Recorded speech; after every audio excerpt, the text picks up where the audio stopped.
خڵیشی بەشە وشکبووەکەی دەریاچەی سیروانە ڕۆژانە ئاستی ئاوی دەریاچەکە دادەبەزێت. چەندین وەکار کاریگەریان لەسەر دابەزێنی ئاستی دەریاچەکە هەیە. کەمبارانی و گرتنەوەی ئاوەکە لەلایەن کۆماری ئیسلامی ئێرانەوە دوو هۆکاری سەرەکین.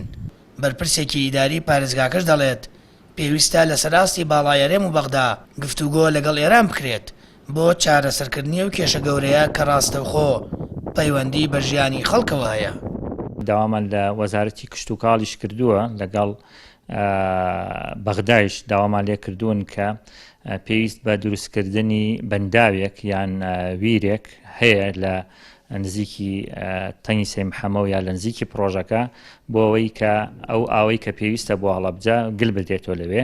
بەڵام لە سەر ئاستی باڵاتر لە ئاستی ئەنجومەنی وەزیرانی عێراق و لە ئاستی وەزارەتی پەیوەندیدارەکانی عێراق و پەرلەمانی عێراق کاتی خۆی ئێمە پەرلەمانمان ئاگادار کردبوو لەم کێشەیە لیجانی با بڵێن بە تایبەتی لیژنەی کشت و کاڵ و سەرچاوەکانی ئاو لە پەرلەمانی عێراق تەنسیقیان هەبووە لەگەڵ پەرلەمانی ئێرانە بۆ ئەوەی کە تەنها لە هەڵەبجەژنا لە شوێنەکانی کەی هەرێمی کوردستانیش ئەم تەنسیقا هەبێت بە پێی یاسا نێودەوڵەتیەکان ڕەچاوی ئەوە بکرێت کە بارودۆخی کەم ئاوی لە شار و شارۆچکەکانی هەرێمی کوردستان ڕەچاو بکا کۆماری ئیسلامی ئێران لە کاتی پڕکردنی بەنداوەکان و لە بەردانەوەی داهاتی ئاوەکان.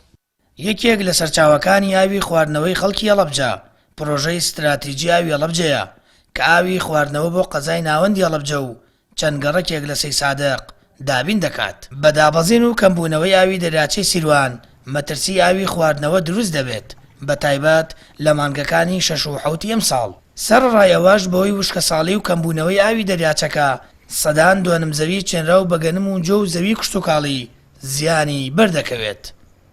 وشکە ساڵی بە تەکید لە سنووری پارێزگای هەڵەبجە ڕووی داوە و کاریگەریەکان و لێکەوتەکانیشی بە تەواوەتی دەرکەوتووە و بە تایبەت لەسەر کێڵگەکانی گەرموجۆ و لە ئایندەشە کاریگەریەکانی زیاتر چڕ ئەبێتەوە لەسەر باخ و باخاتی هاوڵاتیان ئەگەر بێت و کاری بەپەلە و پێداویستیە لۆجستیەکان ئەوانەی کە پێویستە بۆ ئەوەی لەو دۆخە یارمەتی خاوەن باخەکانی پێ بدرێت دابین نەکرێت. بەڕاستی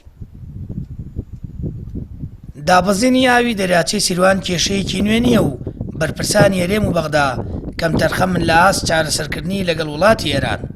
ئەمساڵ ڕێژەی کەمکردنی ئاوی دەریاچەکە زۆر بەرزە بە شێوەیەک ڕۆژانە 3 سانتیمەتر ئاستی ئاوەکەی دادەبەزێت. بە پێی زانیاریەکانیش بۆ چارەسەرکردنی کاتی کێشەی ئاوی خواردنەوەی هەڵەبجە و کەم و کورتی پرۆژە استراتیجیەکە ئیدارەی هەڵەبجە پێویستی بە 105 ملیۆن دینارەیە و داوای ئاڕاستەی حکوومەتی هەرێم کردووە.